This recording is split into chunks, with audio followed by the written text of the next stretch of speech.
Welcome to this edition of Hindsight is Horrifying, the show where three mostly normal and somewhat cynical adults discuss life as members of the TV generation. Now here are your hosts, Darth Jader, Jason Mitchell, and Adam B.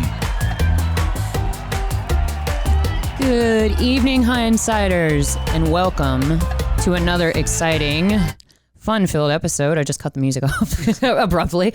If you'll notice, I am on the soundboard this evening, and you can actually see me now, but Jason decided not to join us this evening. He abandoned us. He stormed out. He got angry. Nah, Mr. Brown just wanted the ladies to himself tonight. That's what really happened. He read a comment that we'd gotten from someone. Oh, do tell. We got a comment? His name is Simon Chalk. He was talking about our show. He said, "This is appalling drivel. Barely discuss the film at all. Us? Too busy indulging each other's egos and trying to be amusing and appear deep." That broke his heart. He left us. Oh, no. So we lost a potential fan. Well, Simon, thank you for your feedback. We super appreciate it. We've actually been trying to get rid of Jason for a long time. Yeah. Thank you, Simon. Keep him coming. Keep them coming. Exactly. You made Jason cry. So thank you for that, Simon. And we will continue to dole out the delicious drivel. But apparently Simon uses the internet, as so many of the Commonwealth do, to spew vitriol and hate at people he's never met. So that's exciting. As I was saying, this is not hateful at all. It's very kind. It's very... I'm sorry, It's very objective. Oh, okay. That's critical. It was the first time I was included. Poor Mr. Brown. Okay, how long did that take? Let's About see. 40 seconds. Okay, good. So, okay, I'm glad that you finally got the troll that you've been wishing for, Adam. That's really exciting. I know you're psyched to be on the board. But welcome to another exciting installation of our drivel-filled episodes, Hindsighters. We actually have a beloved guest back. Miss Katie is here in the corner with us. Say hi, Katie. Hi, Katie. Hi, Katie. Yay. Lovely.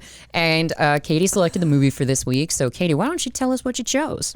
So I chose The Mummy 2, or The Mummy Returns, which I will say is probably one of the few sequels that is as good as the first. And it's not with Boris Karloff. No, it is not, as it turns For all out. of you more senior listeners, Yes. this is the modern one. When I say modern, 20 With Brendan, yeah, I was about to say it's 20 years ago with Brendan know. Fraser and Rachel Weisz and Arnold Vosloo and The Rock in this case, and Abed Fur. I can never pronounce his name. He plays the Magi fellow. Sure. I cannot remember his name. Oh, I love that guy. Hold on, I gotta look. Yeah, he's you know who he fantastic. reminded me of? George Harrison. Why? I don't know. I looked at him and I thought he looked like George Harrison. You know George Harrison? John, Paul, George, and Ringo. No, yeah, I know who George Harrison is, but I don't know why. I'm gonna look him up because I'm pretty sure I butchered his name, or if I got it even partially right. But yeah, so Katie, why did you choose this movie? Beyond liking it as a sequel, so what, is it a nostalgia thing, or what's the purpose behind that? While it certainly is a nostalgia thing. And this is also the sequel to The Mummy. Like I pointed out, we've already done The Mummy. It's in my first appearance on the podcast. And The Mummy holds a great place in my heart, like I pointed out in the first episode, just because Jade and I watched it together. Approximately 1 trillion times. Yeah. When we were in middle school. Exactly. Oh and it's Oded Fair. Sorry, I messed up his name like I thought. close enough. No, and it was things that we just recited back to each other, and we really enjoyed it. Yeah, I think we buried the mic on the first episode when we were doing the river quote. Yeah, we certainly Looks to me like you're on the wrong side of the river. Absolutely, yeah. And then, this is the sequel, and I would say again, it's just as good as the first one. I love it. I think it continues the story without being the same.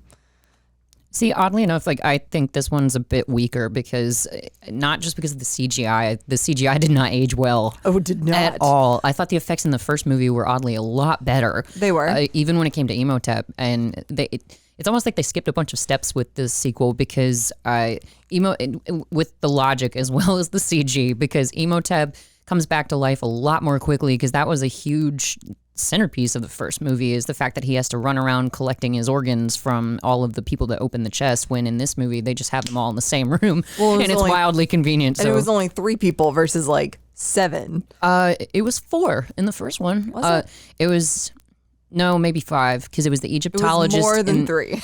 Yeah, it was. Yeah, you're absolutely right. But this was great. And like Evie kind of develops some of her Rickness, and her Rickness. I like that. Rick kind of picks up on like, I don't think he's changed really. I think he's become a father, so he's taken on those kind of fatherly characteristics. It's more humorous, I think. It's a little more tongue in cheek. Like it makes fun of itself a little bit. I will say, and I can say this for the end too, but I will say it doesn't. It on the scale, I'll give the full viewing, but it definitely doesn't age as well as I remember. It didn't hit the same. Yeah, because the first one to me is still absolute perfection. I love the first one all the way through. With this one, it's a little sillier, and you've got a cousin Oliver vibe with Rick and Evie's kid Alex. I don't feel like he really added to the movie. He was just more of a plot device because somebody had to have the Scorpion King's bracelet to lead the bad guys to not Hominoptera, to the Oasis, so that Imhotep can battle the Scorpion King and take over all mankind. So that's more or less the story. For everybody. Well, like as the Magi says, he's the key, and like everybody has their role, which was a little, like, when I was little, I was like, oh my God, this is so cool. Everybody has their part. Now I read it, I watch it, I was like, plot convenience. Well, and he suddenly has a tattoo that we didn't talk about in the first movie. Well, a lot of that happens in this movie, particularly with Evie, where she suddenly, she suddenly had this past life, and she's a badass who knows how to fight with daggers and swords, and she was a bit more damsel in distress in the first movie, with Rick having to save her every 5 minutes from something, and in this movie she just transforms into a complete badass. So it doesn't make a lot of sense with either of the women, because Anaxuna Moon, in the first movie, her reincarnation made sense because they got her actual corpse from Hominoptera and they tried to revive her. And then in this movie, there's just this random woman who looks like Anaxuna Moon, and they somehow insert Anaxuna Moon's soul into this woman, and it just doesn't make a lot of sense. Well, you ever notice how when people are reincarnated, they're always reincarnated from like queens and princesses and kings, when in all reality, if you went back, it's, I was the slave that got crushed between the 2 rocks as they were building the pyramids. I was a cobbler in Elizabethan England. It wasn't anything fancy. I was a blacksmith, that was my job. Hey, Will was a blacksmith in Pirates of the Caribbean, and he was pretty badass. So that's true, he was. The thing you talked about in Anaxuna Moon, the actress is gorgeous. Oh yeah, she's breathtaking. She has like 15 different accents though. Like every part in the movie, Patricia Velasquez. It's different. It's it's kind of there. I don't know. It just changes. You're like, okay, it's kind of Hispanic here. It's kind of like many reincarnations. Yeah, clearly. Yeah, and she really only has one line that stands out to me because so Hindsighters, the basic synopsis of the movie is that way back in the BC, the Scorpion King died because he traded his soul for the army of Anubis to take over Egypt, and then he actually became the Scorpion King when his soul got taken, and now he lives in the Oasis, and I can't remember where the Oasis is, but the point is that once the Scorpion King returns, someone has to defeat him in order to take over the world, and that's pretty much it. And so Alex winds up with the bracelet of the Scorpion King from the beginning of the movie, where Rick and Evie are, grave robbing yet another tomb. So then the bad guys show up and try to claim the bracelet, but Alex puts it on, and the unfortunate part of that is that if you don't take the bracelet off within 3 days of putting it on, apparently 7 days. Okay, 7 days. Week. Oh, okay. Well, that's enough time to travel all the way to the Oasis. In 1930. Yeah. Yeah, I think it's 1930 because the first one takes place in 1922. I think it's definitely in the 20s in the first one. Yeah, it's in the 30s I think now. This one is, yeah. Yeah. Okay. Oh yeah, because the kid's about 10 years old, so that he's 8. He says he's 8. Oh, does he? Okay. I was clearly paying attention all the times that I've seen this damn film, but like I said, Alex is not my favorite character, so that's probably why. He's definitely a good combination of all 3 of his family: his mom, his dad, and his uncle. Uncle John. He's a little bit more his uncle, And then he's got the intelligence of his mom, but his uncle also has some of that too, because they grew up together. John Hannah, who plays Jonathan, he's a great part in these movies, and they do a callback toward the end where in the first movie, Jonathan is reading from the Book of the Dead, trying to rescue Evie and defeat Imhotep, and he can't figure out what the hieroglyphics mean in some cases, and he's like, "Oh, this one, it's a bird, it's a stork," and Evie has to tell him how to pronounce it, and they do the exact same thing between Alex and John Hannah later in the movie and the sequel. So it's just that was a nice callback for me. I enjoyed that. He's a good shot. He's a marksman. He is, and that he does have a serious moment because he's mostly there for comic relief. Right. But in this particular movie, when everybody's being chased by these inexplicable pygmies, which we can get back to that, they're heading toward the oasis and trying to get Alex to the pyramid of the Scorpion King so that he won't die and have his life sucked out by the bracelet. Which not sure how that works, but Jonathan and Evie are up on a hill and they're clearing a path for Rick to go and rescue Alex, and it was kind of a touching moment because Evie looks at Jonathan and she's like, "That's my husband and my son down there. Make me proud." And he was like, "This is that day, Evie. This is that day." So, and it was kind of funny, but it was touching at the same time. Mm-hmm. They did a really good job too of just clearing the path for him. Like every person they just took out. Yeah, they had. Yeah. Well, I mean, all of the bad guys were dressed in bright red, so they're rather visible. That really helps. Yeah, and they had hats. Yeah, they had hats.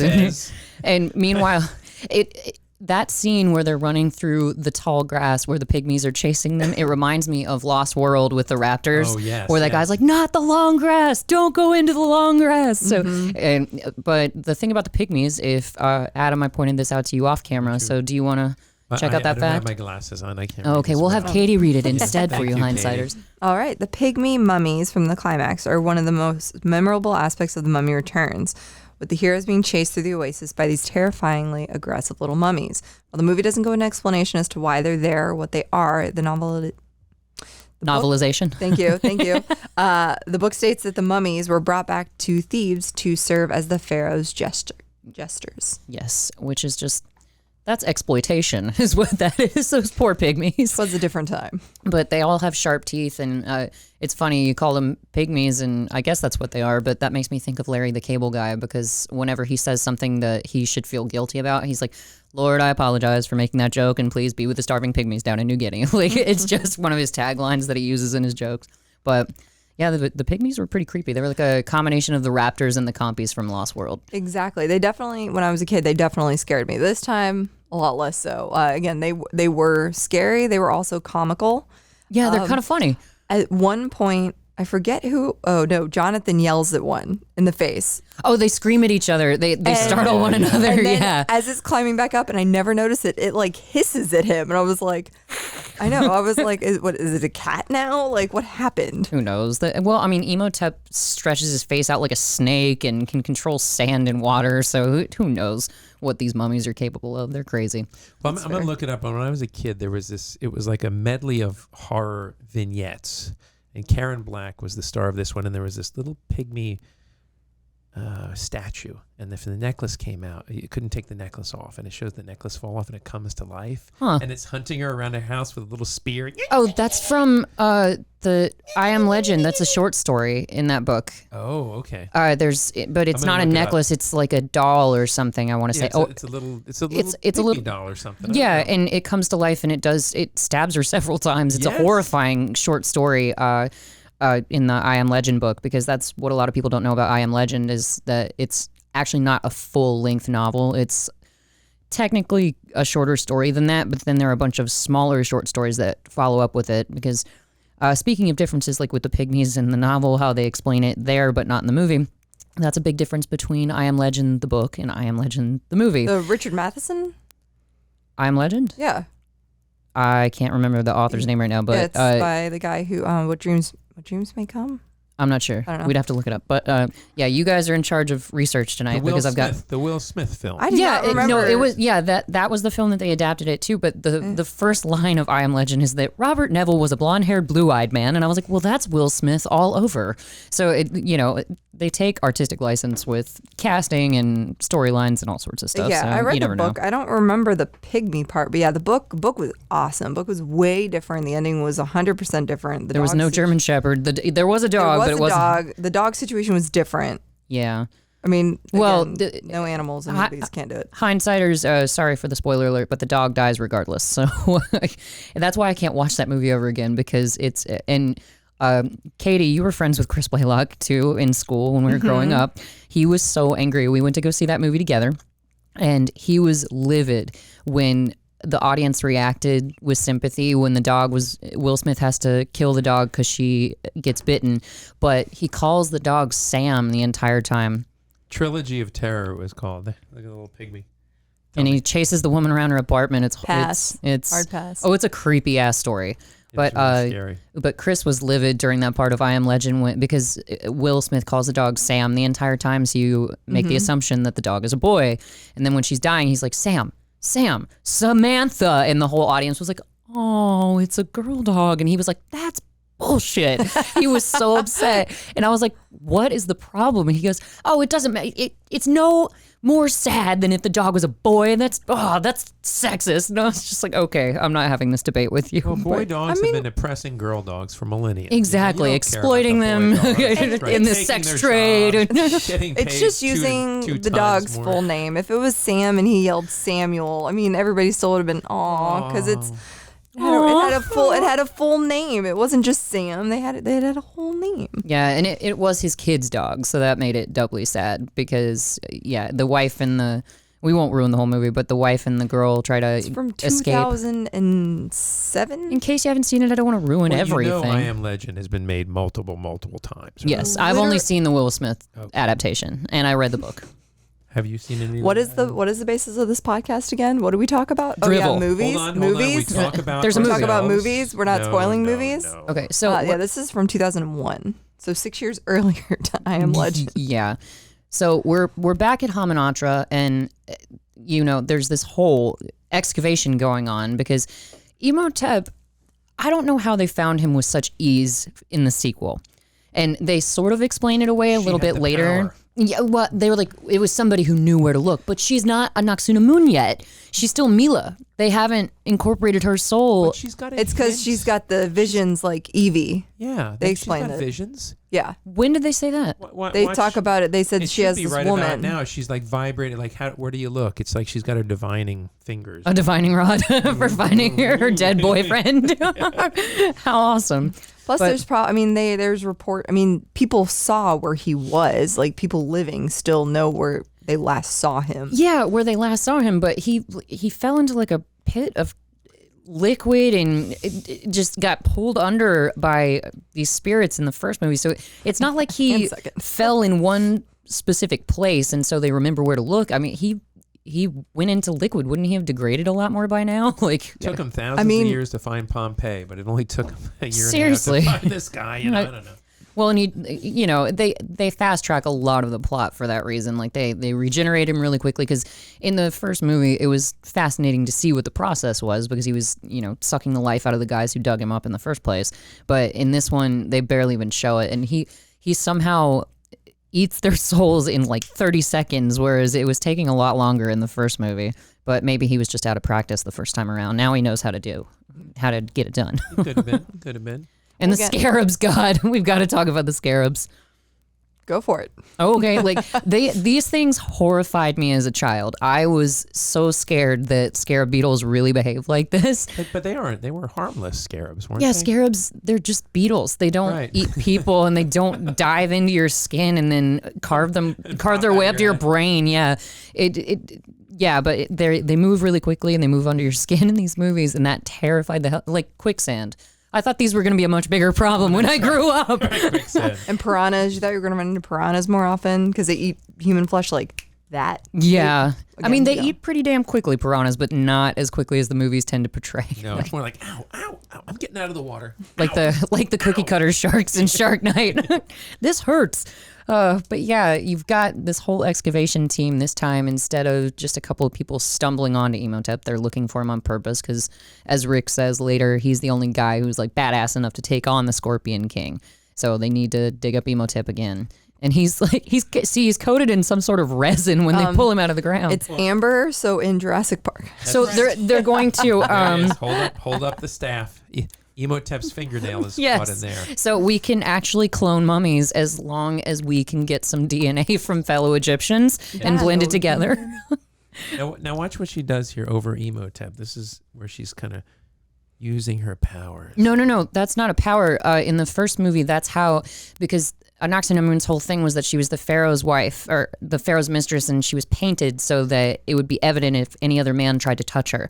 So when they would interact with each other, she and Imhotep, they would like brush their hands over each other's faces. So that's a little foreplay thing, kind of. And then, that's how the pharaoh knew that she was cheating on him, because Imhotep kisses her and brushes her shoulder and rubs the paint. So he's like, "Oh, who's touched you?" And that's when they kill the pharaoh. So she's not using magic powers. She's just doing their little gesture that they. Okay, got it. Yeah, got it. Schooled, Adam, schooled. Well, and in the first movie with this whole... I was just going to say, if she wasn't slightly reincarnated, then how would she know of their little, you know? See, I'm agreeing with you. It doesn't make a lot of sense. But they show later Imhotep going with the Book of the Dead and reincarnating her technically and bringing her soul back.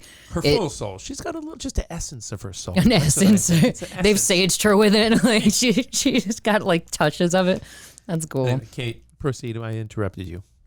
Oh yeah, so in the first movie with Anaxamun, you almost feel they almost make you feel sorry for her, because you're like, oh, she's like controlled by this pharaoh, like she can't be touched. Well, she's like, his slave, yeah, and she even says my body's no longer his temple before she kills herself. So yeah absolutely. And then this one, then you see it from the other viewpoint, and you're like, oh no, she's a bitch. and that was she's a skink. Yeah, kind of. And she doesn't really love Imhotep, as we come to find out, because he sees the difference between his relationship with Anaxamun and the difference between that and Rick and Evie, because Evie sees her husband about to fall to his doom, and she runs at her own peril to go and rescue him. And Imhotep is yelling for Anaxamun, and it was sweet because Rick is like, "No, stay back, don't worry, I'll work it out on my own." And Evie goes to get him anyway, but Imhotep calls for Anaxamun for her to help him, and then she's like, "No," and she just runs away from him. I mean, to be fair, they've done this before, so they kind of know how this goes. It's just a different type of love, I suppose so. Right? So yeah, Rick and Evie, they didn't think of themselves first. They thought of, don't come and get me. I'll die. She thinks of her husband before her. Yeah. The other two, they're a little more egocentric. Well, poor it's Rick. All about me. Poor Rick. They're both dying, right? It's true. Poor Rick in this entire movie, because like he saves one person, the other person gets taken. He saves that person, the other person gets stabbed, and you're just like, this poor guy can't catch a break. He literally can't. Like when he brings his kid to the temple at the end, and he's just like, oh, look. My wife just got stabbed. Yeah. Shit. He's like a freaking football player. He just like picks his kid up and runs with him full sprint to the pyramid of the Scorpion King. The sun. Yep. Literally. Yeah, because if the sun touches Alex, he's going to disintegrate. He will die. And here I thought when Evie got stabbed, he was going to find like the Holy Grail in there and put water in it and pour it on her. Didn't play out that way. They eat brains there.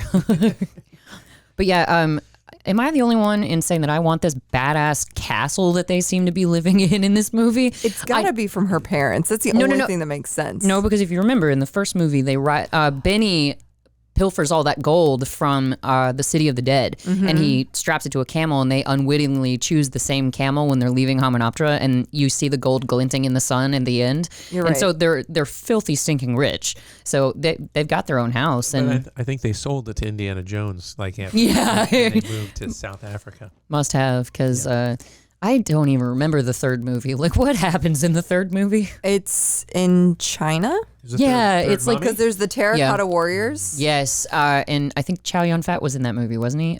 He was. I've watched it once, and it was a really long time ago. I want to say the word dragon was involved. There's a The dragon. movie was really Dragon? Yeah, I have no idea. It was the prequel to Red Dragon. Oof. But yeah, so Alex, little scamp, kind of like what you said, Katie. He's an amalgam of Rick, Evie, and Jonathan. He gets into mischief the way Jonathan does. He's brave the way Rick is, and he's smart how Evie is, and that it behooves him toward throughout all the movie really, because he's smart enough to give his captors grief, and that brings me back to my point about A Nox and a Moon. The one memorable thing I even remember her saying was. Alex smarts off to her. He's like, "Lady, I don't behave for my parents. What makes you think I'm going to behave for you?" And she's like, "Because your parents wouldn't slip poisonous snakes into your bed while you were sleeping." And I was like, okay, first of all, venomous. And second of all, God, she's had to be snakes. Speaking of Indiana Jones. That poor kid, he had it all. And then what turns out he died of a drug overdose when he was 16, I'm kidding. What? I'm kidding. No, because that happened to that poor kid from School of Rock. I know. Yeah, I was like, oh no, because that. And Peter, the Wait, person who played Peter Pan in the cartoon, he ended up dying of a drug overdose in an alley when he was like 18 or 19. So, Why are you doing this to me? It's too upbeat. I got to bring it down a little bit. Make it real. Make it less drivelly. I'm all for the drivel. I'm all for the happiness. Like that sounded dirtier than I intended it to, but Well, we all like happy ending. I'm not going there. What are you looking up, Kate? No, I'm looking about the kid who died. The kid in School of Rock who played the drummer, Freddie. Fred, yeah. Fred. He died. He's the first one I looked at. Yep. Yeah. He Ned unfortunately Schneebly passed. did not age well. A lot of child actors didn't, but That was the adult that was supposed to be the teacher. Oh. Well, I mean, he wasn't exactly a looker in that movie either, That's and this was fair. like 20 years ago. So. And what's her face? iCarly. Miranda. She looks exactly the She same looks to me. the exact same. Yeah, she's like a just a taller version of her child star self. But Jonathan, you see him getting into mischief right off the bat, which is pretty Jonathan. He's faking that he's the owner of Rick and Evie's house because it's such a sweet bachelor pad. Oh yeah. And he brings a woman back, and they don't really explain this scepter that he winds up with. That it's a complete game changer in the movie, and the whole defeat of the Scorpion King. It just sort of shows up. Like a lot of things, like this movie just it didn't explain enough to my satisfaction. He kind of explained it, and I picked up on this time versus any other time. He said that it was all that he had left of like the original fortune that he'd had. Like he that he stole from Hamunaptra? Yeah, he had lost like everything else in like card games and stuff like that, and so this was all that he had left. And of course, he loves gold. Which I thought he just stole that from somewhere in their house. He just picked up this random thing and is like twirling I love it that around. it's phallic shaped. That made that even better. Well done. Do you know what that's from? Gold. Yes. Okay. Phew. You never know. Sometimes, Oh goodness. It's a generation. Don't mansplain Austin Powers to us, Mr. Brown. I Jeez. love gold. Okay, I won't. Okay, he's done it like 4 times now. You're good. You've I will hit not the You fit your max. quota. Yes. So A Nox and a Moon is dressed like Cher, and she travels around with venomous snakes that she threatens people with all the time. Snakes that never turn around and bite her. Yeah, how is she able to hold this? I mean, I guess that's She's like the crocodile hunter. She can just handle dangerous animals. Because that wasn't a thing in the first movie where they didn't show any sort of affiliation between her and snakes or animals or anything like that. But in this movie, she's like the snake whisperer. I don't understand how that works. 30 seconds in the first movie. Yeah. Was it the same actress? I did not. Yeah, see it's the that same first actress. And she, and going back to your perspective, Katie, the reason why you feel bad for Nox and a Moon is partly because of Arnold Vosloo, the guy who plays Imhotep. When they asked him to play this role, he was like, okay, but it's not going to be some kitschy, stupid thing. I'm going to act like this guy really was reincarnated after 3,000 years. It's going to be like Romeo and Juliet, where I'm pining for this woman and I'm serious about reincarnating her and getting our lives back. And so he took it very seriously to the point where he, you'll see in the notes, if you want to double check my facts, they had to shave him twice a day to keep him that smooth. Yeah. So he, they actually vetoed the idea of him getting waxed, or he vetoed it because he was like, no, I'm not waxing my entire body. So they ended up having to shave him twice a day because he's a grown man with body hair, but his legs were completely hairless, his back, his chest, everything. He was well oiled. Yeah, he was slicked up. He was ready for his, his porn gig right after shooting on the Mummy set. What is this gentleman done again? Done after where this is? Arnold Vosloo, he's relatively unknown to my knowledge. Let's see though, because he resembles Billy Zane. Well, that's who I thought it was when I first saw it. This is Billy Zane. That's every time I look at him, that's my first thought. I'm like, it's not Billy Zane. It's not Billy Zane, but it looks like him. Is that Billy Zane? The poor Billy Zane. He's not doing too much these days, is he? I think the Phantom ruined his career. Yeah. The Phantom. You never saw the Phantom? Oh yeah, sorry. Where he was when dressed. You referenced the Phantom, I think Phantom of the Opera. Oh no! And I was like, that was Gerard Butler. DC Phantom. Yes. I did see in that. the purple suit and everything. And if we want to feel sorry for anybody, can we just feel sorry for Brendan Fraser, because he's very attractive here. Oh yeah. And unfortunately, he didn't age well. He did not age well. Brendan, we're sorry. Yeah, we love you still. Tough. No, we love him still, but oh my God, yeah. His career, from what I understand, got wrecked because he accused a producer of sexual harassment and was pretty much blackballed throughout all of Hollywood for that. So, and with these movies, he got himself injured quite a few times. He hurt his knees, his back, it just ended up spinal disc, cracked ribs, damaged Pulled knees. a I mean, groin. hell, we all Holden McGroin. that was the producer. we all damaged knees, our own knees doing nothing. Yeah. Yeah. Well, that's what happens after you turn 30. That guy does not look like George 25. Harrison. What is his name? The Magi leader. Those are not Oded Fair. Yes. Yeah, doesn't he look like? Don't you think he looks like George Harrison? We're talking like maybe White Album. I'd have to look it up. So one of you look it up. It's your turn. All right, I'm gonna. I can't do your all the turn. research this episode. I'm finding. I love George. Jade, we need you to do all these things. No, they make me look everything up every episode. It's ridiculous. But Ardeth Bay is his name in the movie. I don't think they ever say his name. They say it like once in the first movie. Well, I think Evie actually just said it because he shows up randomly in her house because he's been following this entire project of reviving Imhotep, or reincarnating him rather. And the Magi, can I just say it? They suck at their jobs. This is the second time that Imhotep has been reincarnated, and their whole purpose is to guard Hamunaptra and not let that happen. No. Not at all? No. No. Maybe not. Okay. Yeah. No, I mean, I agree. Yep, there goes Evie. Okay, think so that looks wife like has been kidnapped once. I can see what you're going for there, Mr. Brown, but I don't know. I think Oded Fair is a lot better looking. No, he looks like Billy Ray Cyrus right there. Okay, I see it in the face more right there. That's a better option. But he still looks a little Billy Ray. And I don't know how you. That's 30 minutes, by the way, Jada. Okay, so we're about to take a break, but I did find, now that we're still talking about Oded Fair, I actually posted this on our Hindsight page the other day because apparently he's got quite the following. Women are crazy over Oded Fair. I have to say. I mean, he's got an accent. He's got the dark hair. He's fellow. tall, dark, and I'm handsome. not afraid to say so. Even with the face tattoos, he looks pretty good. But somebody went on the internet, which is just the scariest place ever, said, "Our desert daddy who art in Egypt, Magi be thy name, the undead come, you shoot him with a gun, give us this week our Thursday thirst." It's a whole thing about Oded Fair. So apparently he's just got quite the cult following himself. But on that bombshell of a note, Hindsighters, we're going to take a quick break, possibly get a refill, and we will be joining you back in about 1 second. And we're back again, Hindsighters. Sorry for that short break. I'm not touching anything Yes, ever again. That's Not even myself. oh god. That's that. Anyway, so we're about to hit a really cool chase scene, and there's a fun fact about that in my research regarding the double-decker buses that got used in the movie. Katie, would you like to take a look and tell us what's so special about the buses?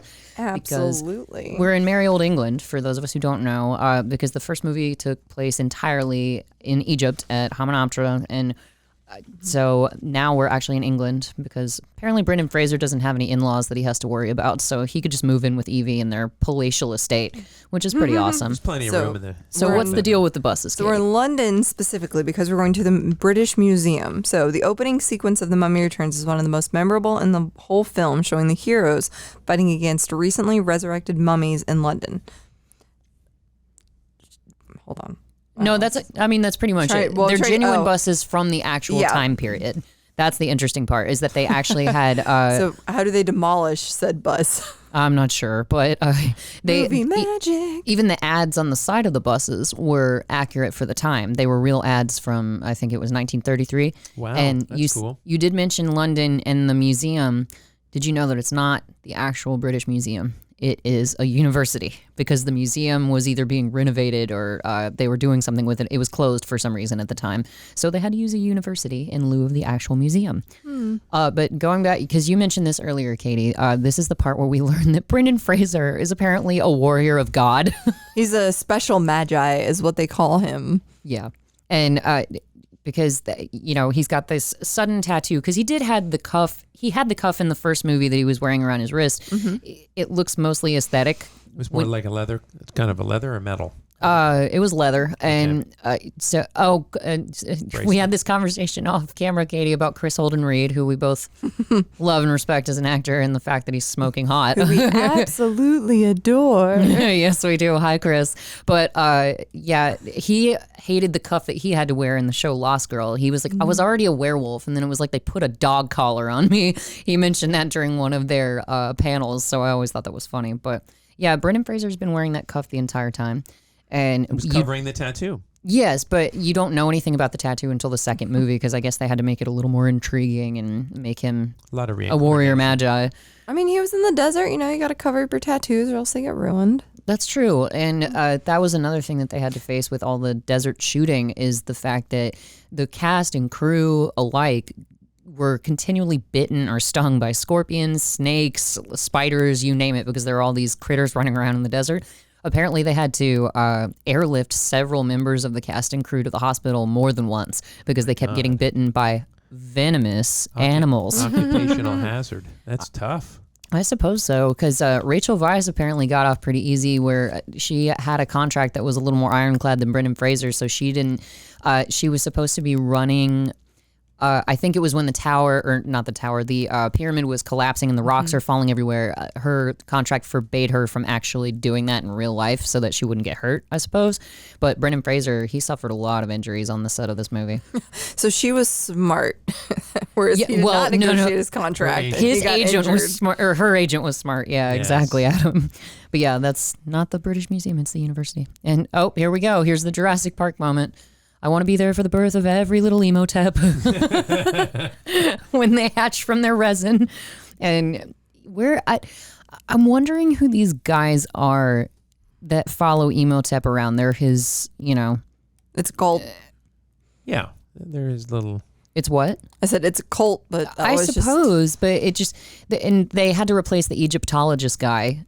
They had to have some Smarty McFly in the room who speaks ancient Egyptian and can bring Emotep back to life. He's the curator of the museum. Yes, but that's the point, is that the curators and the Egyptologist died in the first movie, so they had to kind of replace his character. Mm-hmm. But this guy is a bit of an amalgam between the Egyptologist and Evie's former boss at the library from the first movie. Right. So yeah, he's the curator of a museum, just like the other guy ran the library, and then he actually speaks Egyptian and can translate and bring everybody where they need to be, because the Egyptologist was the one bossing around all of the workers at Hymenoptera, when the diggers, the ones that get melted with salt acid and eaten by scarabs. I thought the salt acid was the first movie. This one was the scarabs. Yeah, that's what I'm saying. The Egyptologist was the one leading the minuscule characters around who didn't speak any English. The red shirts. The red shirts, yeah, because they die hard. Yes, that's true. Oh, that's why they're all in red. Yes. But yeah, see, even Emotep, he says right here when he sees Anck-su-namun for the first time since they reincarnated him, he's like, yeah, you're only Anck-su-namun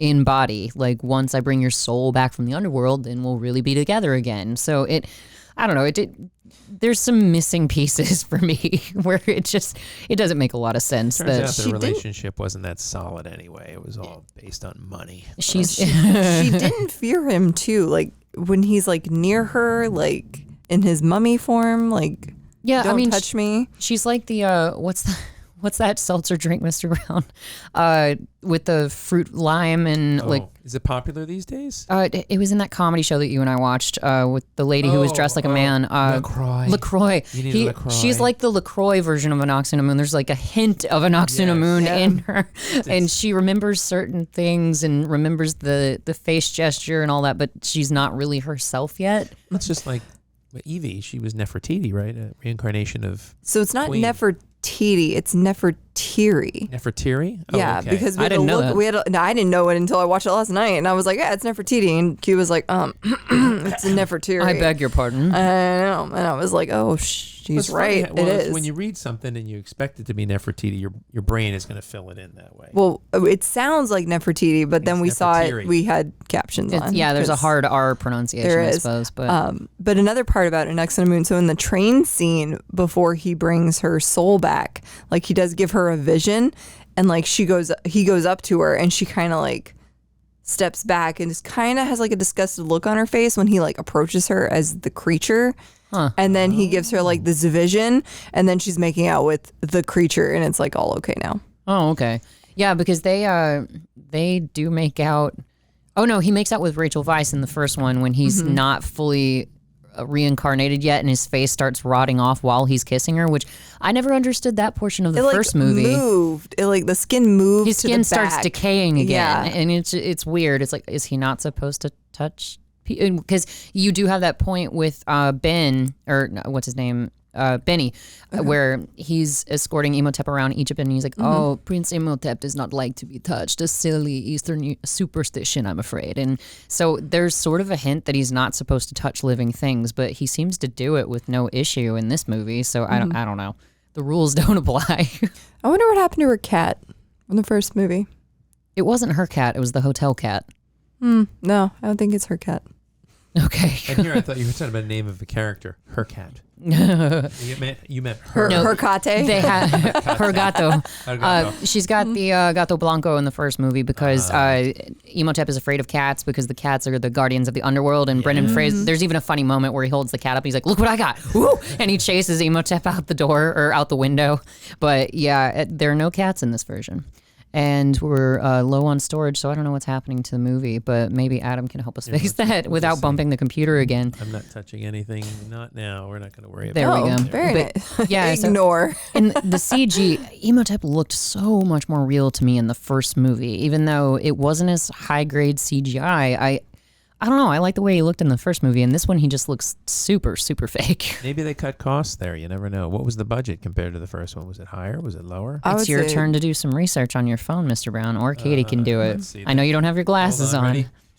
Oh yeah, the budget on this one was a bit lower. It was 22 million, So- whereas the first was 28 million. So they must have cut it in the CGI. Yeah, Aren't these also magi right there? 'Cause They're the then bu- why are they fighting for Imhotep? well, he brings them to life in the first movie too, but he has to read a spell out of the Book of the Dead in order to bring them back.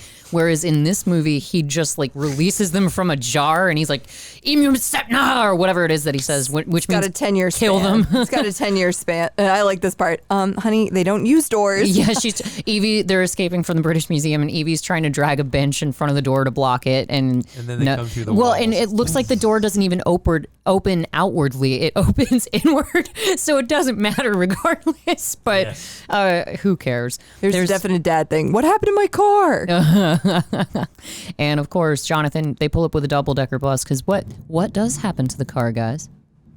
And if you can't hear that, hindsighters, We got some thunder going on here. thunder and lightning, very, We very have- frightening. We have aroused Imhotep.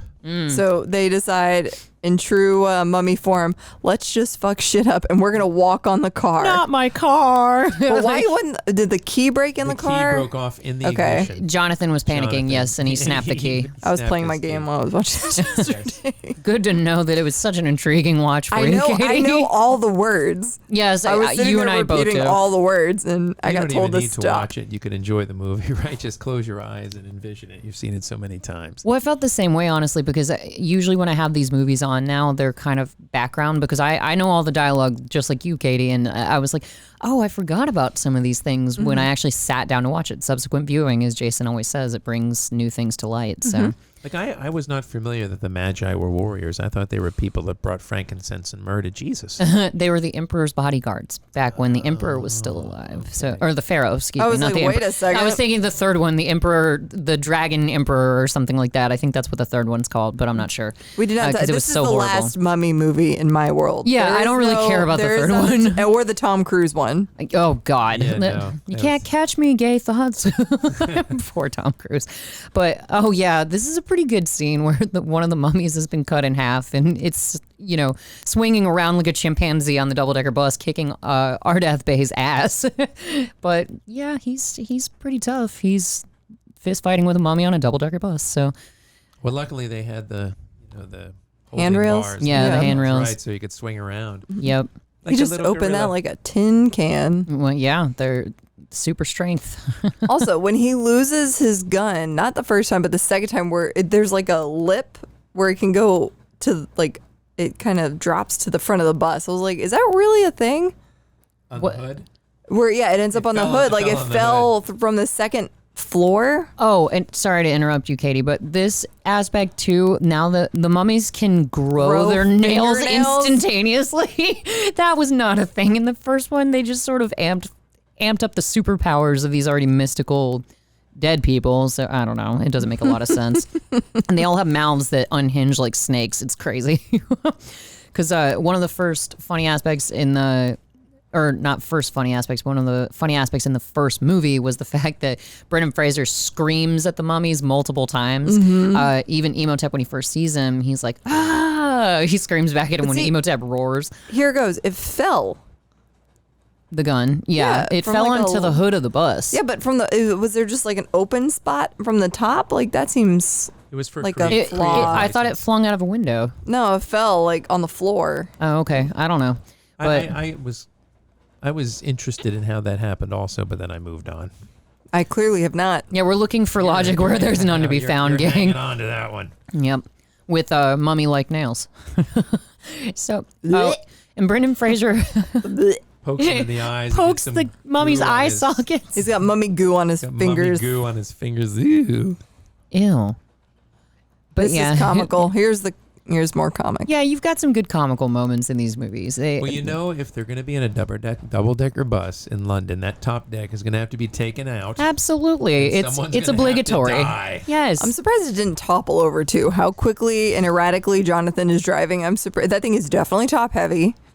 Maybe it's like the night bus in Harry Potter and it just defies logic. I was thinking now you have Brendan Fraser surfing Yes. the double decker bus. Oh, and there's some interesting facts about the tower when they're crossing the bridge. So that's actually in the notes that I've got for you there, Katie. They actually were able to shut down the tower for 20 whole minutes to get this scene with the double-decker bus going across, but it caused such a traffic jam that Scotland Yard was threatening the cast and crew with arrests and telling them they were going to shorten their filming time. It was a really dramatic thing. Wow. But they only closed down the bridge for like 20 minutes. Just point. Pardon me. She That's usually did. Mr. Brown. I like to burp for effect. That So just now slipped out. Rick is happy. He's got his wife. He's got his kid. All is well. He just rescued Except- his wife until Yep. The Poor guy the cannot kid take a walks to breath. the front of the bus, and then magically there's some bad guys there that just grab him. where's his uncle? Jonathan. Yeah. Where did Jonathan go? It was literally right where his uncle should have. Oh no, that was the back of the bus. Oh, okay.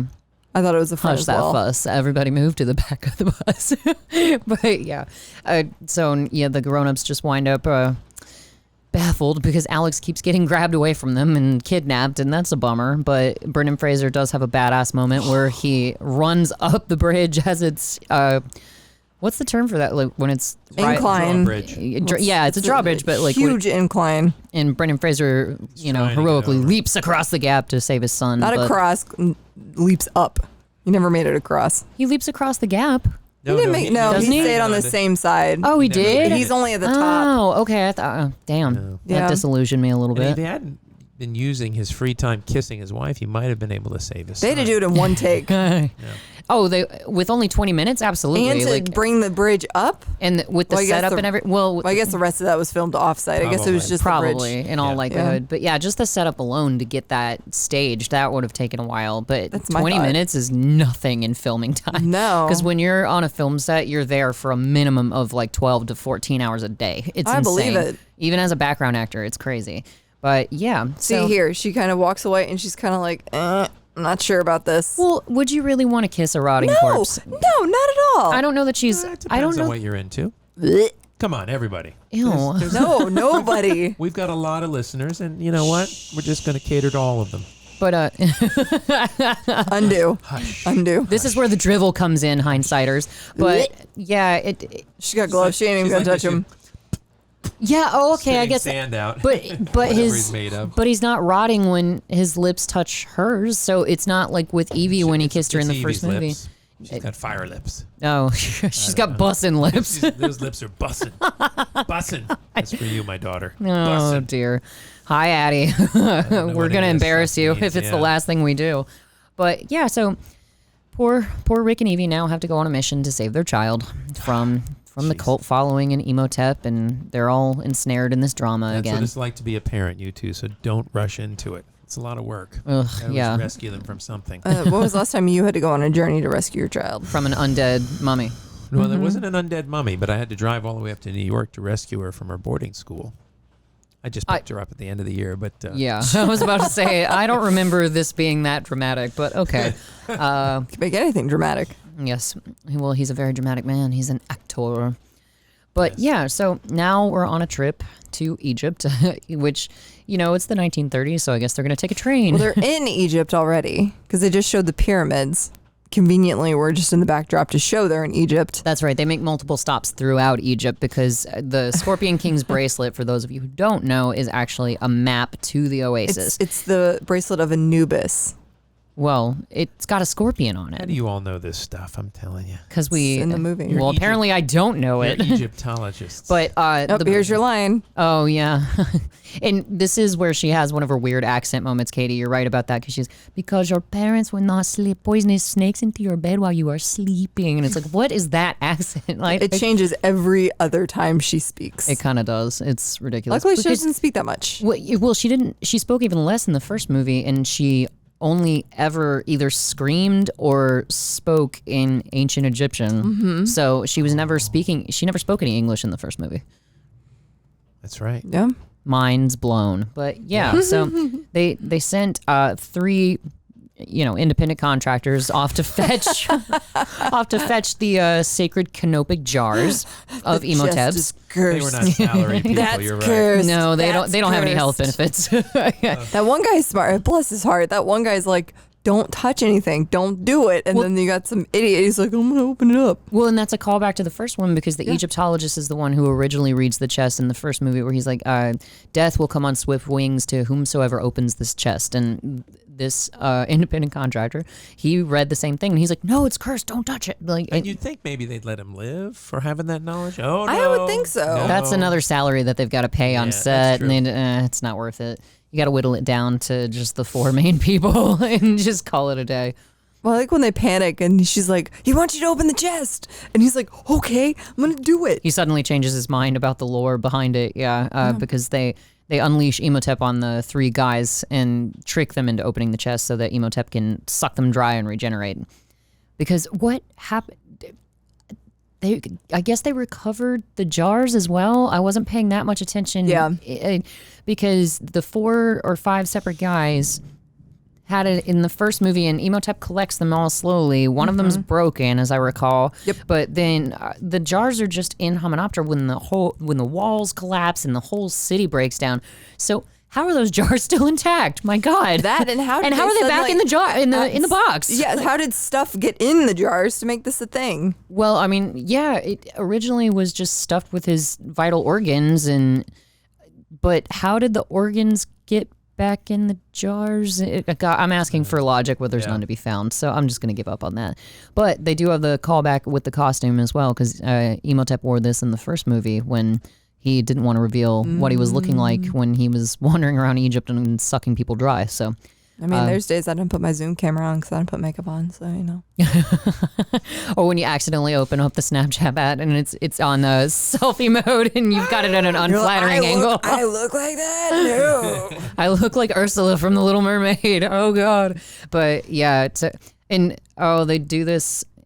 He just needs a little bit of moisturizer. He'll be fine. He looks like he's carved out of wood. He looks so different in this movie than he did in the first one. It's like a tree ent or something. He is Groot. Yes. But oh, don't ruin Groot.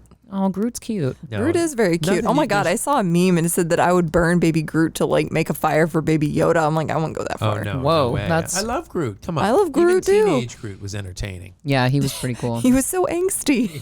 Angsty. He really was. Didn't know trees had moods. But yeah, so the three entrepreneurs, as it were, they get stuck dry.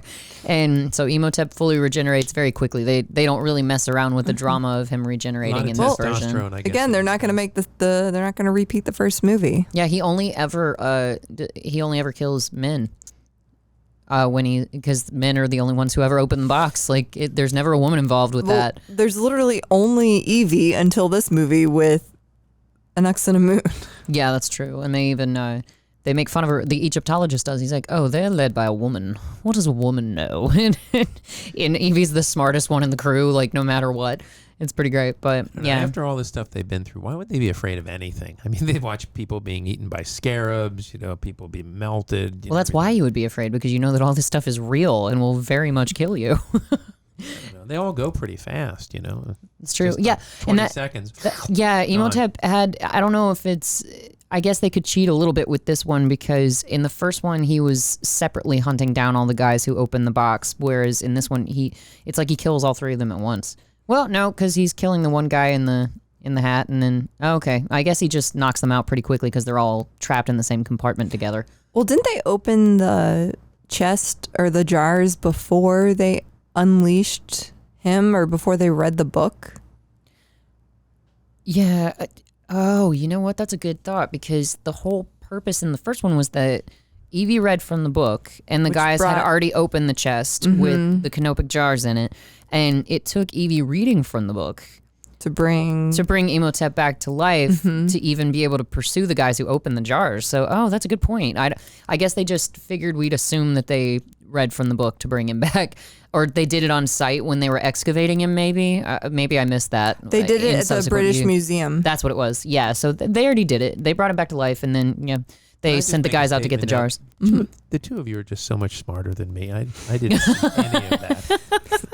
We've watched both movies way too many times. We've been in love with this film trilogy, or the first two of it. Duology. We're going to call it duology. For the last 20 years. So fair enough. Fair enough. It's kind of like how you can quote Star Wars. That's true. There are some movies I've watched many, many times, like Dirty Harry. Oh yes, Katie. Don't get up. Yes, sit back down. That's a good part. I was teasing Mr. Brown because he and Jason came over to watch Dirty Harry at my house, and I had never seen it before, so Adam was very excited about it.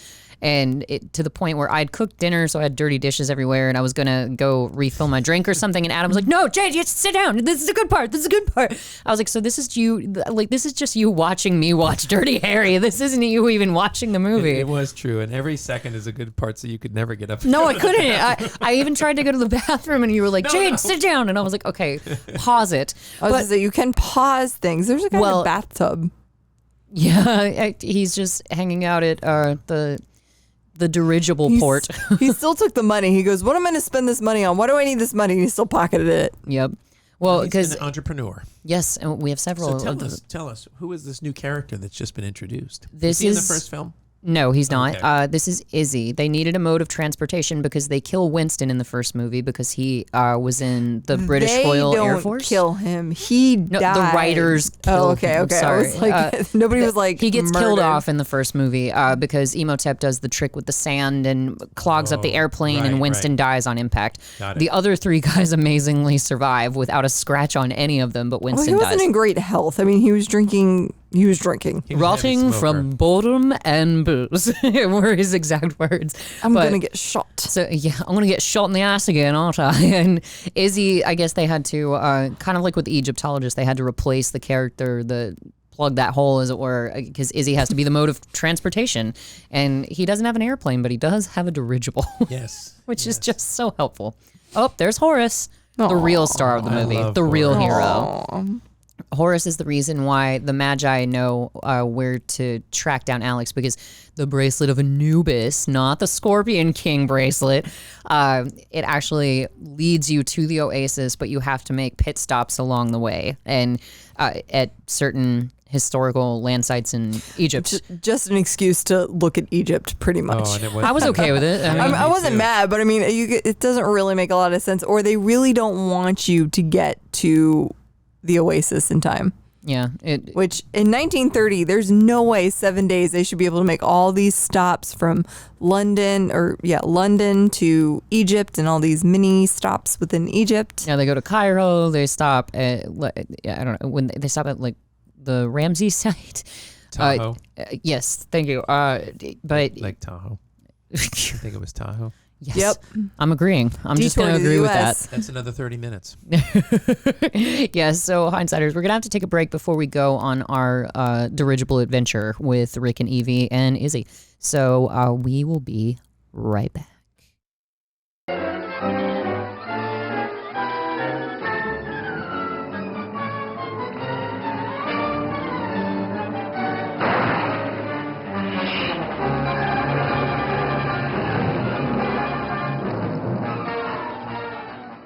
And we're back, Hindsighters.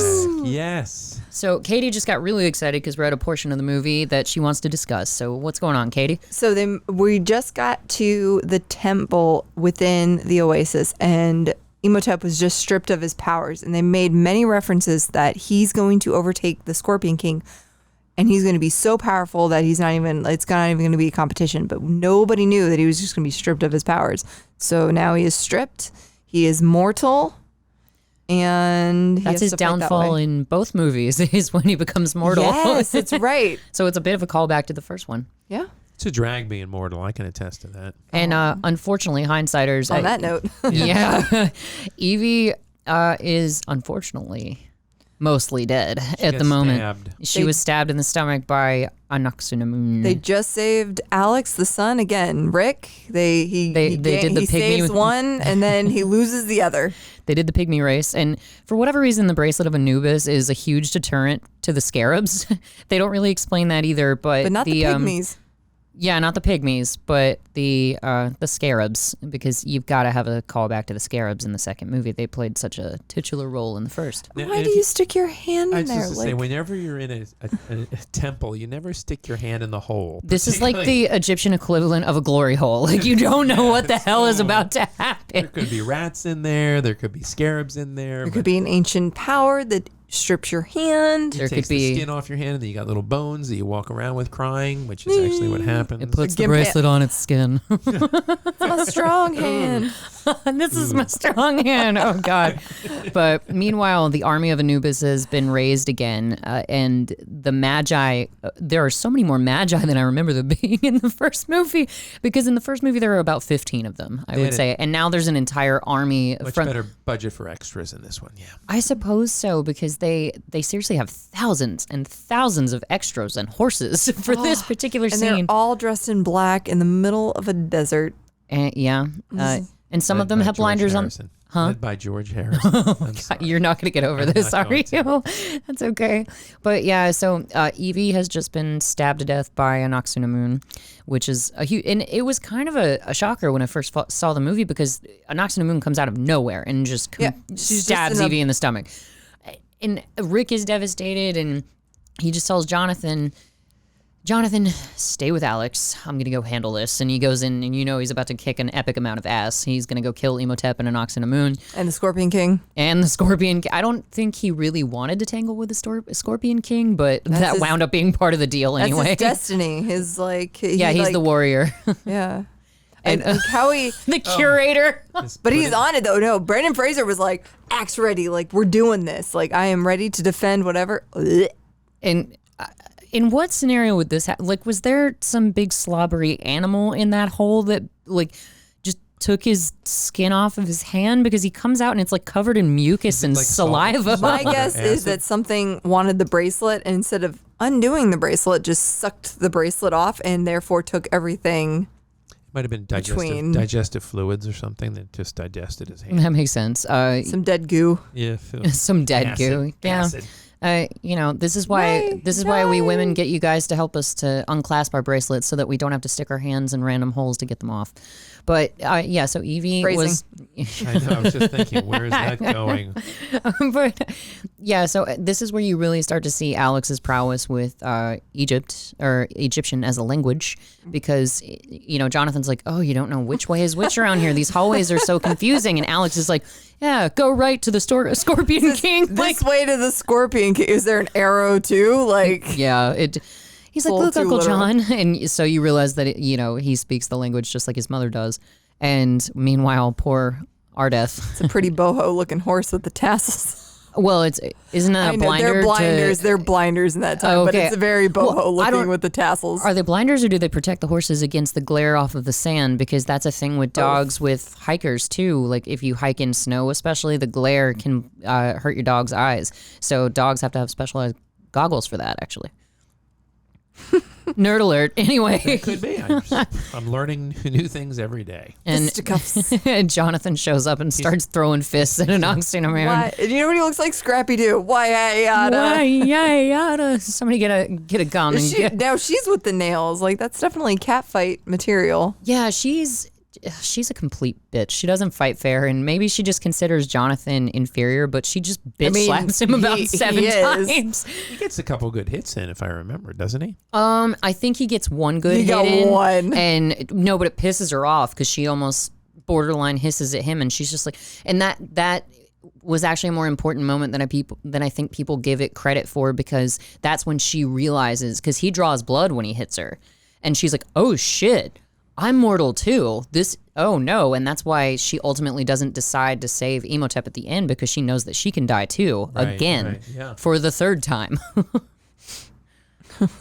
So yeah, Imhotep and Brendan Fraser are facing off. And now he realizes that he's mortal. Yeah, you'd think that. So you wish to kill me? Really? Yeah. Really? Did you not watch the first movie? He's seriously in his boxer shorts. At least they didn't put him in a loincloth this time. I mean, it's not that far from it. Poor Arnold Vosloo. He's committed. Yo, he is. He got shaved twice a day, like I said, in order to be as slick as a circus seal, I suppose. Okay, two words. Circus seal. Razor burn. Nice. Well played. You're welcome. So razor burn. That's the thing, is that I guess getting waxed would, make you smoother. I mean, it hurts more. You got to grow it out for a certain amount.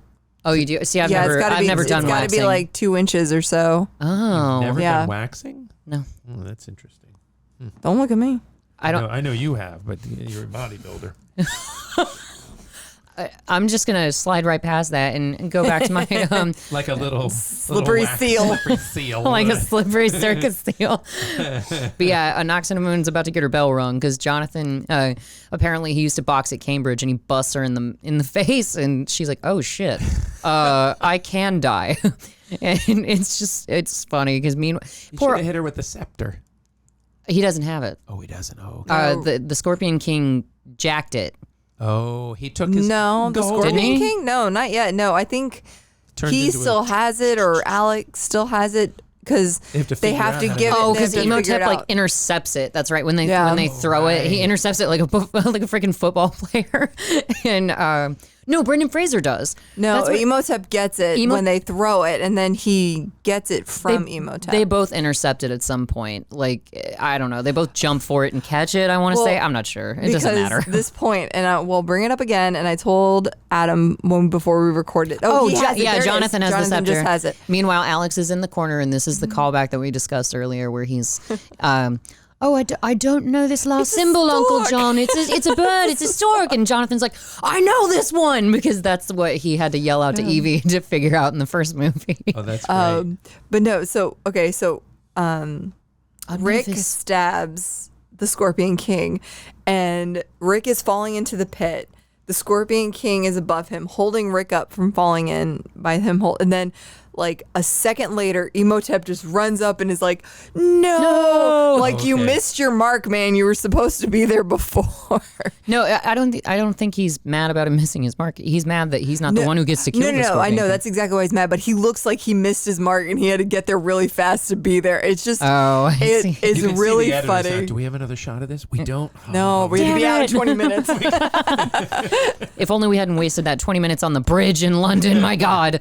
It's a bird, a stork. Yeah, we just passed that moment. And I know this one. On Manifest. And so he's still fighting with an oxen. I know this one. Then what is it? Yeah. A Manifest, yeah. So, that's it. Duh. and so, but what does this accomplish? Let's watch it for just a second because Alex reads that off from the Book of the Dead. And his mother.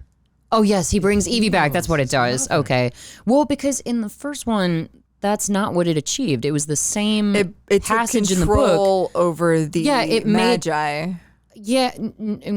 Yeah, the ones that were trying brought to kill. them. It brought them to life, and they scream at Brendan Fraser too, and he's like, But then they say, then And they he runs say away it, from them. Then they say it, and then Jonathan controls them, "Oh, that's and right. they kill Emotep. That's right. Or they kill. No, they kill an Moon. Moon. That's right. So that's why they have to bring a completely different body who happens to be the exact same woman.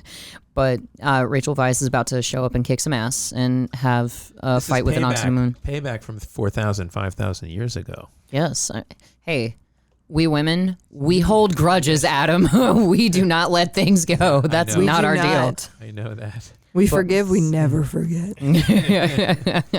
But yeah, now Emotep is battling with Brendan Fraser or Rick rather, and we still haven't even woken up the Scorpion King. So it's kind of like what you were alluding to earlier, Katie. Every time Rick thinks that he's accomplished a task, something else rises up, and He just can't catch a break. no, he really No, he can't. cannot. Poor Look. guy. Oh, the CGI on the Scorpion This King is is bad. so This is- god awful. The Anubis warriors, not that bad. The Mummy, Maybe 'cause that they was were- like B, but this, This is garbage. Like, Yeah. and poor The Rock. Poor Dwayne. Poor Dwayne. He Dewey. we mentioned this on Dewey. That's his nickname Is it really? by his parents. Aw. Dewey. Dwayne. Aw. Dewey, yeah. That's precious. But yeah, so the Scorpion King comes out of his lair and is surprisingly underwhelming. He looks like a scorpion. This is, okay, so this I mean, right yeah. now, he does the Benny thing. This is such He yeah, does this is Benny such thing. a He's like, bitch I am your move. servant. I am your servant. Emotep completely sells Rick down the river and he's like, I'm your servant. That's the one who's here to kill you. And he's pointing at Brendan But Fraser. he was sent to kill you. Yeah, they were both threw him under technically. And of But- course, poor Brendan kill him. Fraser has no idea what's going on because he doesn't speak ancient Egyptian. That is so, yeah, because it's funny when your significant other speaks a language, don't you try to learn it But it's a not little when bit? you speak in like It doesn't all the matter. time. It's not her like primary language. first so of all, that Yeah. listen, your significant other always speaks a different language. And you try for your entire when you're a life dude, yeah, that's to true. understand what she's saying. Try as you might, you never do. Years of study. Because what happens is when you finally learn it, they shift to a different language. You wouldn't understand. evolution. Well, we haven't been married nearly as long as you have, Mr. Brown. But yeah, Oxen Moon and Rachel Weisz are just like whipping some ass, and I don't really. What are those things called? Sai. Thank you. Tsai. They're Chinese weapons, actually. Yet they're in an Egyptian. You know, they're I've cool seen looking. I've seen them before in the Ninja Turtles. Yeah. Only from one of the Ninja Turtles. They all had different weapons. Michelangelo, I think. I don't know. Well, a little Leonardo had the sword. Donatello, no, Michelangelo had the nunchucks. Raphael? He may have had the Sai. I'm not sure. Look it up. but Dr. Google. I'll put it in the show notes. So just a little something extra, and I might be wrong. So if you're auditing me, bear with me. But I'm not prepared for this drivel, Mr. Brown. well, that's what I'm waiting for, Mr. What's his name? Simon. Simon. Hi, Simon. Bear with me. Yes. Oh, Simon. Raphael had the sai. Sai. Donatello had the bow, the boo, How do you spell it? B-O, but the O has a little line above it. Okay, Bo. I don't know. But bottom line is there was a Oh, time. it would be a staff. A staff, okay. Bow staff. No, there was a time when having weapons was illegal because they wanted to prevent peasant uprisings in China. So they used farm implements. Most of those are farm implements. Oh, I did not know Oh, that. so it's like a pitchfork? I just learned something new. Like that. Pitchfork. The more you know. Wait, isn't there like the little star? Little rainbow. That was from the Reading 90s, right? PSA. Yeah, PSA. But the poor Magi can't catch a break either because they they defeat what they think is the entire army of Anubis, only to find there's a zillion more of them as the backup regime. They're like ants. God help us. Yep. He's not wrong. Poor Oded. And it's just so fortunate. Here we go. I'm a believer. Yeah, because Brendan Fraser has been doubting this whole warrior from God, Magi thing the entire movie. And the tattoo is not even on the right. Well, he said hand. somebody slapped it on him as a orphan in Cairo. So, I mean, how does he speak such, like his... Yeah, how does he not speak Egyptian? Or not necessarily any other ancient language. Egyptian. He sounds, I mean, he's American. They call him the American in the first one. Why was he an orphan in Cairo when he was an American? Yeah, maybe Plot line. Fit the plot. Who knows? Because that is a thing that they talk about in the first movie where they're like, oh yeah, when those damn Yanks go to sleep, no offense, none taken, like, because he's the one American, or in their crew anyway, because oh yes, those beastly Americans, if they haven't beaten us to it, no offense, like they keep making fun of Americans in front of Brendan Fraser, and he's like, oh whatever. But yeah, the Scorpion King is chasing after Rick now. Oh, there's so many. Yeah, there's many. At least a billion ants. Yeah, they're everywhere. And they're so Those tall. Huns popped out of the snow like daisies. That's one we got to watch too. Oh, we got to do Mulan. Oh yeah. It's porridge and it's happy to see you. I remember watching that right before we went trick-or-treating one year. It's like Braveheart, right? Because, freedom. That's right. To the death. No, to the pain. Sorry, Princess Bride, I had to do it. When you see that many troops coming over the hill, it's always to the death. There's just no way around it. So you may as well state the obvious. Evie is spelled E-V-Y, not I-E. Oh. That's At least weird. that's what the caption shows. I always would. Well, with captions, you can't always trust that because, what was the movie we did? Toy Soldiers, where, remember I pointed that out that they spelled Will Wheaton's name Will Wheaton. That was beautiful. Oh, because that that's someone did that. Oh no, they had to have, Yes. and they have to be a Family Guy fan because of that whole joke with Stewie calling him Cool Whip, Will Wheaton. Like it's a whole thing. I want to see when the guy's like misses his mark. It's coming up now, isn't it? It is. Well, because Jonathan throws the spear first, trying to nail the Scorpion King. You see, Emotep did intercept it, just like a football player. I agreed with you. And then Rick does the same thing. They fight over it. Yeah. He's got to get it. Because he's got to stick him. Oh, now he thinks he's going to stick him and get all the power, right?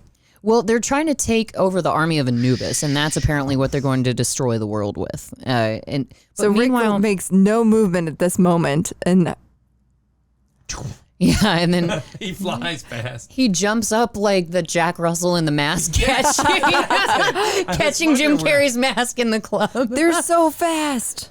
Well, they've got really long legs. They do. And that's the thing. Like, when I was watching the first movie, when you wanted to do it as an episode, I was asking Josh, who's... Wait, here we go. Hold on. Here we go. So he stabs him. He's holding him up. God, the CGI is so Here awful. we go. No! You see, he like walks up like, no. It's great. That And was meanwhile, Send your army back to hell. go to hell and take your friends with you. It's pretty He epic. just stabbed him in the stomach, though. I mean, I think just impaling the Scorpion King is what matters. As long the as you act stick- of murder. Meanwhile, all of these guys are going to have lung problems for the rest of their lives because the army of Anubis turns to ash and just like blows in their faces. And it's like, that's some almost 9/11 level ash what I'm that they're inhaling. They're going to be fighting for benefits. These people for live in decades. the desert. Steve Buscemi is going to be with their lawyer Oh, wait, attesting. there goes the ash again. Yeah, because And now, then you see the rock as kind of like the mummy face. Yes, I think it's the rock. But it's a really bad depiction. Like his... well, you're saying the CGI in this movie is subpar, Katie? Because I'm agreeing big time. I think 20 this years was the ago. moment. Yes. Yeah. Oh, and one thing we have to mention, the real hero of the movie, Horus, who R.I.P. brings the Magi to the desert to fight the army of Anubis and stave them off from the Scorpion King's pyramid. He dies because of the dick cult guy who antagonizes Alex the entire trip. And I don't know the actor's name, but he's one of the main guys in Imhotep's cult. And Alex is even giving him shit because he's like, I have to use the restroom, and he's like, turn around, you're gonna watch, like You're gonna peek.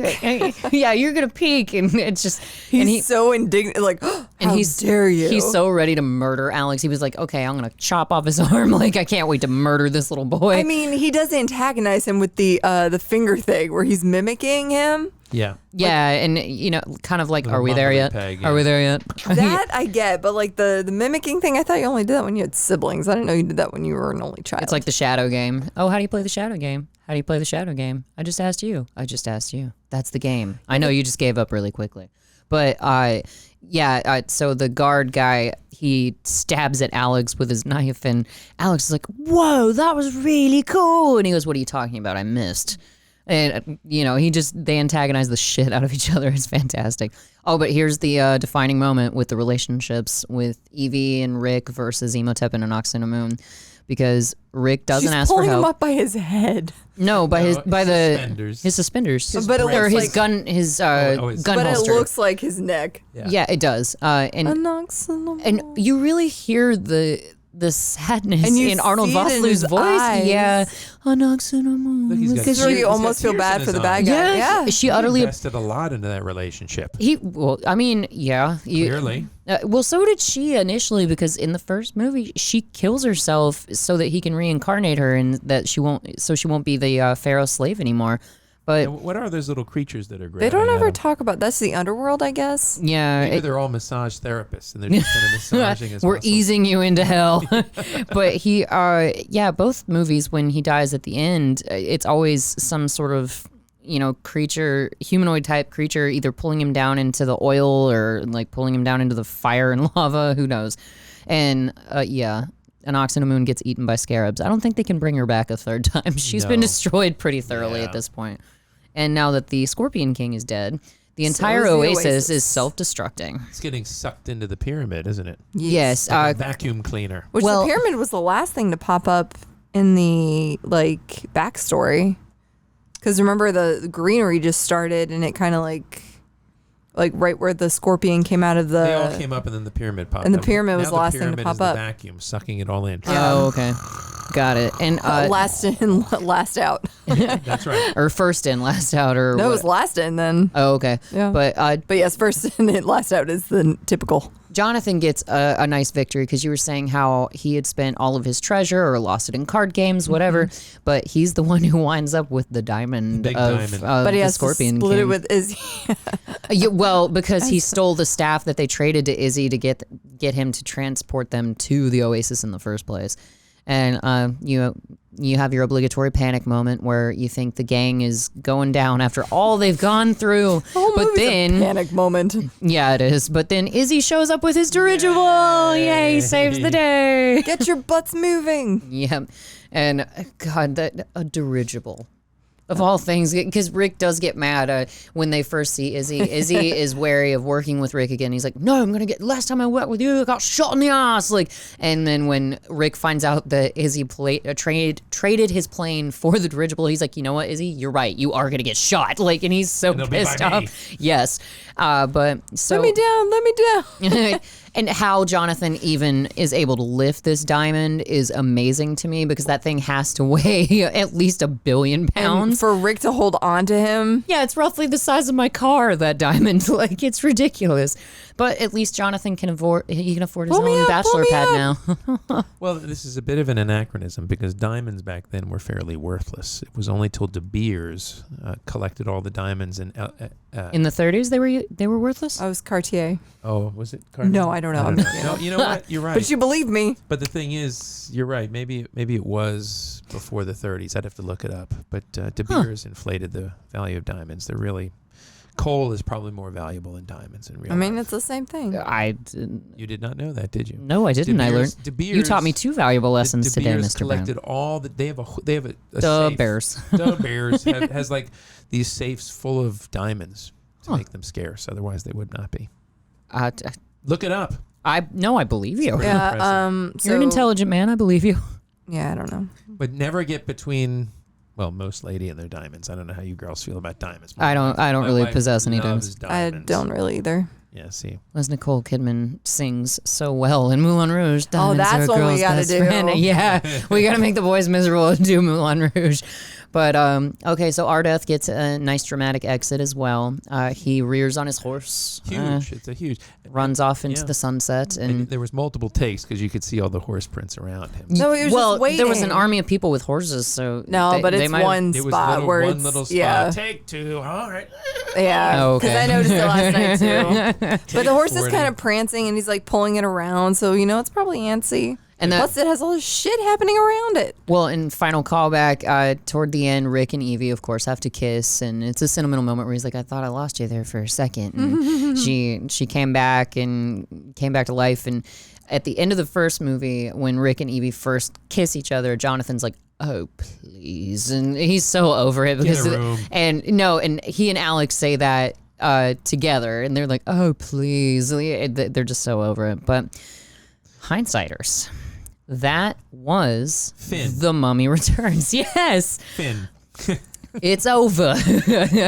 So I guess the last thing we have to do, of course, is go Alf to Seinfeld with our bit of drivel. Simon, I hope we covered the movie sufficiently for you this time.